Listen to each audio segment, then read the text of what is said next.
আজকে আমরা বিনা রাসায়নিক সার ও কীটনাশক ছাড়াই যে রসুন আবাদ করা যায় তার একটি বিষয় তুলে ধরব। তো আপনারা লক্ষ্য করছেন যে আমরা যে জমিটিতে আছি এটি কুতুবপুরের যে রসুনের জাত বলে সেই জাতের রসুন কৃষক চাষাবাদ করেছেন।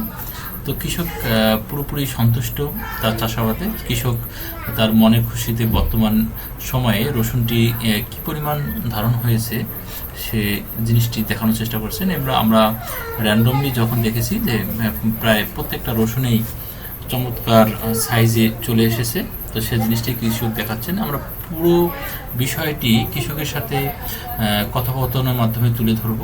আশা করি শেষ পর্যন্ত ভিডিওটি দেখবেন, ভালো লাগবে। তো কৃষক শুধু রসুন এই সাথে চাষাবাদ করেনি, একই সাথে কৃষক মরিচের চাষাবাদ করেছে একই জমিতে, সেই জিনিসটি কৃষক দেখাবে। এই প্রযুক্তির সাথে কৃষক নতুন এবছর যুক্ত হয়েছে। তো আশা করা যায় এটা আমাদের এক ধরনের সফলতার চিহ্ন বহন করে। তো কৃষকের কাছ থেকেই বাকিটুকু আমরা শুনব। তো চলা যাক, আমরা কৃষক কী বলেন সেদিকে যাচ্ছি। এটা শুধু আমরা প্রত্যেকটা ক্ষেত্রে সপ্তাহে একবার করেই ব্যবহার করি। এই আর রসুন কি শুধু একটা জমি না আরো জমি লাগাইছে? না, রসুন আমি এইটুকুই লাগাইছি। রসুন লাগাইতে চাইছিলাম না এবার, কিন্তু না লাগে ধরা খেয়েছি। কারণটা কি? রসুনের দাম আছে, রসুনের বাজার বলো, পেঁয়াজে তো বেদরক ধরা খেয়েছি এবার। পেঁয়াজে একবার সর্ব রসুন কত মনে করি শেষ। রসুনের বাজার কত করে চলে এখন? রসুন আজকেও 2000 টাকা বাজার আছে। আর পেঁয়াজের? পেঁয়াজ 800 টাকা। পেঁয়াজের তো ওজন বেশি হয় না, ফলন একটু বেশি হয়। রসুন যে পরিমাণ হয়েছে আপনার, পেঁয়াজ এর সাথে যে খুব একটা বেশি হয় তা না, একটু বেশি হয়, কিন্তু দামে রসুনে অনেক টাকা বেশি আসতো। দামে তো ডবলে বেশি আসে। তার মানে ওই পেঁয়াজে রসুনই ভালো ছিল। হ্যাঁ, রসুন ভালো ছিল। আর আপনি পেঁয়াজে বেশি করছেন? হ্যাঁ, পেঁয়াজে বেশি করছেন। পেঁয়াজি বরাবরই বেশি করি আমরা। আচ্ছা, রসুন কি গতবার আবাদ করছিলেন না এবারে? গতবার আমি রসুন প্রত্যেক বছরই কম বেশি লাগাই, কিন্তু বিগত আপনার এই 2 বছর যাবত ভালো বাজার নাই। বাজার নাই, বাজার না থাকার কারণে এবার লাগাইতে চাইছিলাম না। তারপরে যে আপনি বলার কারণে শুধু যেইটুক আর কি লাগানো, তাছাড়া লাগাইতামই না। রসুনের সাথে মরিচ লাগাইছেন না? হ্যাঁ, রসুনের সাথে কারেন্ট মরিচ। আর কারেন্ট মরিচ ইয়াতে যদি হয় কি বলে আপনার রসুনের যে বীজ তো বাড়িতে রাখছিলেন? জি, বাড়িতে। হ্যাঁ, বাড়িতে রাখছিলেন। মনে করেন যে রসুন হয়েছে প্রথমে যখন যে আপনি চাষ দিলেন, তারপর তো ওই যে অনুজীব দিয়েছিলেন মাটিতে না? হ্যাঁ, শুধু অনুজীব, আর কিছু দেন নাই? না, গোবর টোবর তো কিছু দেন নাই? না, এমনি গোবর দিনে শুধু আপনার অনুজীবটাই, তবে পরিমাণে বেশ ভালো দিছিলাম। ভালো দিছিলেন। দেওয়ার পর সুন্দরভাবে মাটিটা রাখছেন না? মানে 2 দিন পর আবার মনে করেন মাটিতে ট্রাক্টর দিয়ে উল্টানো, আবার দিছেন? হ্যাঁ, দিয়ে মাটি আস্তে আস্তে ওই 3-4 বার উল্টানোর পর মাটিটা যখন শুকায় তারপর বীজটা রোপণ করি।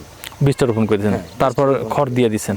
হ্যাঁ, বীজটা রোপণ করে জ্বালানোর আগেই খড় দিয়ে ঢেকে দিছি। আচ্ছা, দিয়ে দিচ্ছেন? হ্যাঁ, ঢেকে দিছি। তারপরে জ্বালা ওঠার পরে পানি সেচ দিছি আর কি। সেচ দিছেন ওই হবে? হ্যাঁ, স্প্রে আপনার পাইপ দিয়ে। হ্যাঁ, ঝর্ণা সিস্টেমে। তারপরে হলো এরপর হলো আর তো দ্রবণ ওইভাবে মগ দিয়ে ছিটে দেন নাই? না, শুধু ওই স্প্রে করে দিয়েছেন? মেশিন দিয়ে সপ্তাহে একবার করে দিয়েছেন? মানে আর কোনো কীটনাশক? না, এইটাই কীটনাশক ব্যবহার করি নাই। কোনো ছত্রাকনাশক? না, কিছুই না, রসুনের দ্রবণটাই। আর ওই যে মানুষ যে সাধারণত রসুন করে, সাধারণত যে বিশেষ করে যখন ওই যে কুয়াশা পড়ে তখন কিন্তু ছত্রাকনাশক মারে না? হ্যাঁ, ছত্রাকনাশক মারে। আমি শ্যাম্পু ব্যবহার করি। শ্যাম্পু এবারও করছেন নাকি? এবারও করছি। এটা তো করছেন? হ্যাঁ, এইটাই শুধু শ্যাম্পু ব্যবহার করছি। অন্যগুলো আপনার ওই যে আঠা জাতীয় একটা মেডিসিন পাওয়া যায়, ওইটা ব্যবহার করছি। এইটা শ্যাম্পু ব্যবহার করছি। শ্যাম্পু? জি, শ্যাম্পু।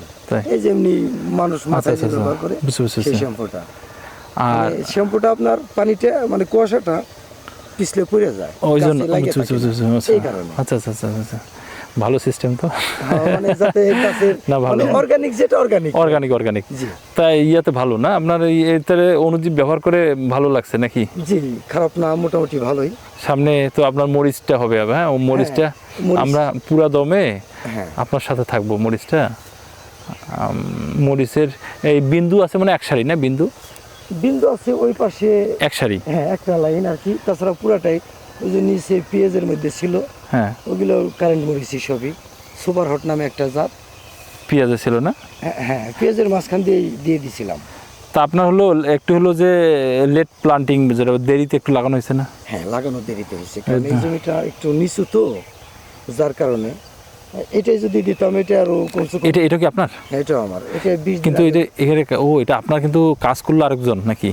লেবার আমার আর কি কাজ করছে, কিন্তু আপনার হলো এটা একটু যদি করেন মানে জমি দেখে কষ্ট লাগে, মানে কষ্ট লাগে কি এই যে যেটা করছেন না, জমির দেখেন যে মাটি যেরকম, হ্যাঁ, যে সিস্টেমে, এই সিস্টেমে আবাদ করা মুশকিল কেন? এই যে মাটিতে কোনো প্রাণ নাই, মানে মাটির তো মূল যে প্রাণ, এই দেখেন কি শক্ত, হ্যাঁ শক্ত না, আবার পানি দিবেন আবার শক্ত হবে, হ্যাঁ। এই সিস্টেমে মরিচ তো খুব সেন্সিটিভ ফসল, হ্যাঁ, খুবই সেন্সিটিভ আবাদ করা। তাহলে এটা আমি মনে করছি যে এটা আরেকজনের। না, এটা আমার যে ঘাস ঘষে গেলে আমার আর কি। ঘাসও আপনার? হ্যাঁ, গরু আছে বাড়িতে। ও, ঘাসও আপনার? ও, তাহলে আপনার যে লোক কাজ করলো তো দেখলাম তো, তা আমার ওই লেবার কোপায় দিছে না, ঘাস পরিষ্কার করলো নিড়ানি দিয়ে। তা আপনার ইয়া না, ঠিক আছে। এই মরিচের যেটা বর্তমান মরিচ আছে, মরিচগুলো ভালো আছে না? কিছু ইয়া লাগছে ভালো আর কি, ভালো আছে। হ্যাঁ, এর মধ্যে তো কোনো এটা আমি যত্ন নেই, খুব তাড়াতাড়ি মরিচ আসবে, খুব তাড়াতাড়ি, হ্যাঁ, খুব তাড়াতাড়ি আসবে। এই দুটো কি মানে লাগানোর ডিফারেন্সটা কিরকম? মানে এটা কবে লাগাইছেন, এটা কবে? কমসে কম 15 দিন। 15 দিন। তারপরে এটা সাইজ আর এটা সাইজ দেখছেন একটু, মানে একটু চেঞ্জ আছে মনে কি হয়। 15 দিন মধ্যে হচ্ছে পানিটা বেশি ব্যবহার করা হয়েছে। পানি কি ওই যে কন্টিনিউয়াস একটা রস আছে এই যে জমিটাতে, আর মানে পানি ব্যবহার করছে অনেক বেশি এটা। আর এই জমিটা হইতেছে পেঁয়াজ ছিল তো, পেঁয়াজে তো পানি ওই প্রথমে 2-3 বার দেওয়া যায়, তারপর তো আর দেওয়া যায় না। পেঁয়াজে 2-3 বার। হ্যাঁ, ওই দিছিলাম। আর এটাই তো মনে করেন 5-6 বার পানি ব্যবহার করছি। আপনি এই যে যেটা হলো যে ওই সিস্টেমে আমরা যাব, দেখেন যে এটাতে রেজাল্ট ভালো হবে যদি একটু ইয়া করেন। অবশ্যই আপনার পরামর্শ। আর এটা যদি করেন না, এটা তো পানি যেদিন দেন, এমনি তো পানি দেনই, টোটাল জমি কতটুক হবে এখানে না? হ্যাঁ, এখানে প্রায় 25 ডিসিমেল। 25 decimal, 10 litre. ওই যে দ্রবণটা না, ওইটা 5-7 দিন দরকার, আরেকদিন আপনি সকালবেলা তৈরি করেন, 5-7 দিন সময় আগে, আপনার 5-7 দিন আগে 10 লিটার, জাস্ট 10 লিটার এটাতে ব্যবহার করবো আমরা। স্প্রে করব? স্প্রে না, ওই যে যখন পানি অবস্থায় আপনি এরকম এখন অবস্থায় দিলে, তখন তোমাকে চুলা জ্বলতেছে, তার মধ্যে আপনি হলো দিলেন, কোনো একটা জীবন দিলেন নষ্ট। যখন পানি দিলেন বা যখন রস থাকবে, পানির পরে, যখন রস থাকবে, রস থাকা অবস্থায় পানির পরে আর কি দেখবেন রেজাল্ট কারে। আপনার শুধু একটা সারের শর্ট হবে, এটা হলো ইউরিয়াটা আসে, ওটা আবার ওটা হয় ওই যে খড়টর থাকলে। আর এইটা করেন, দেখেন যে মরিচের বিন্দুরও রেজাল্ট, আমরা বিন্দু দেখেন গাছ সুন্দর আছে না, চলেন বিন্দু নেই, খারাপ না। বিন্দু কিন্তু মানুষ বিন্দু যে সিস্টেমে আবাদ করে বেশি এক্সেস পানি দেয়, হ্যাঁ, দিয়ে নষ্ট, মানে যে তাপমাত্রা বাড়বে আর আমরা পানি দিতেই থাকবো শুধু। হ্যাঁ, নালি পানি না দিলে আবার গাছ মানে মারা যায়। জি, দেখেন বিন্দু সারি সুন্দর আছে না? হ্যাঁ, খারাপ। আপনার এই আশপাশে আমরা আমি দেখছি অনেক, কোনো জায়গায় বিন্দুর মরিচ এত সুন্দর নাই এখন পর্যন্ত।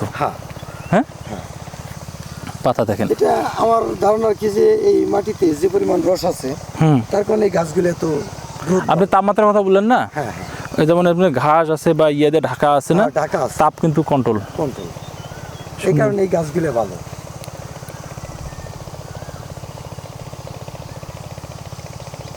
মরিচ বিন্দু দেখছেন সুন্দর চেহারা, এখনো কোনো ঝামেলা নেই।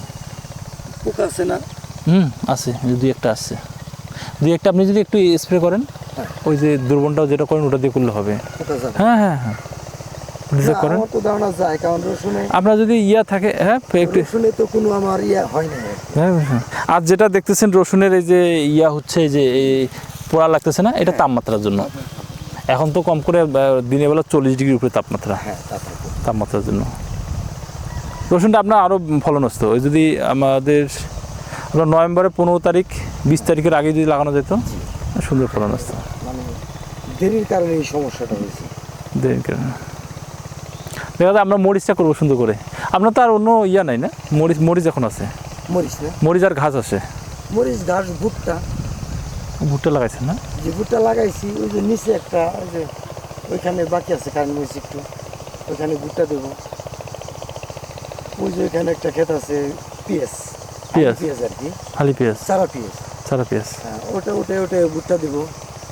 নিচের যেটা পেঁয়াজ আছে না, ওইটা পেঁয়াজ উঠে এবার ধান রোপণ করবো। ধান বলতে আপনার এই যে 75 জাতের যে ধানটা আছে এটা এমনি ছিটিয়ে দিব, ছিটিয়ে পানি দিয়ে আর কি বর্ষার আগেই ওটা কাটবে। আমরা মরিচটা এবার নিব সুন্দর হবে। তা আমরা যে জমিটার পাশে দাঁড়িয়ে আছি এই জমিটা মোটামুটি আমাদের দাদার নাম হলো আপনার ওয়াজেদ। হ্যাঁ ওয়াজেদ ভাইয়ের জমি। তো ভাই যে কাজটা করছেন সম্ভবত 5-7 শতক হবে, 5 শতক তো হবেই, হ্যাঁ 5 শতাংশ হবে। জমিটার মধ্যে উনি অণুজীব ব্যবহার করেছেন, এর মধ্যে জৈব মালচিং খড় দিয়ে মালচিং করে সুন্দরভাবে কুতুবপুরি যে রসুন সেই রসুনের চাষাবাদ করেছেন এবং বর্তমানে উত্তোলনের হয়তো আর 5-7 দিন 10 দিনের মধ্যে উত্তোলন হারভেস্ট করবেন। তো সেই পর্যায়ে আছে বর্তমানে সন্তুষ্ট পর্যায়ে, তাই না দাদা? হ্যাঁ খুশি। এরপরে রসুন আবাদ করলে কি এই সিস্টেমে? অবশ্যই। তা আমি যেটা আর কি লক্ষ্য করেছি আপনার এই আশপাশে, আপনার এই রসুনের আশপাশে, হ্যাঁ সবাই যেমন পাশের জমিটা কোনো ধরনের মালচিং দেয় নাই, মানে খড় দেয় না দিছে, তারপরে এইদিকে দেখলাম মালচিং দেয় নাই। হ্যাঁ তো ব্যবহার খুব কম করে আশপাশে এই আপনার এই চকে নাই, আছে খুব কম, রেয়ার, কিন্তু ওই দূরে আছে। তাহলে তো মালচিংটা তো লাগবে নাকি? মালচিং অবশ্যই জরুরি। হ্যাঁ জরুরি না? জরুরি এটা তো আমরা উপলব্ধি করছি না। যাক ভালো লাগছে, ভাইয়ের অনেক কষ্ট করে হ্যাঁ দেখা হলো, তো ধন্যবাদ। আমরা তো প্রফেশনাল না। ও দীপুর এখানে যাবে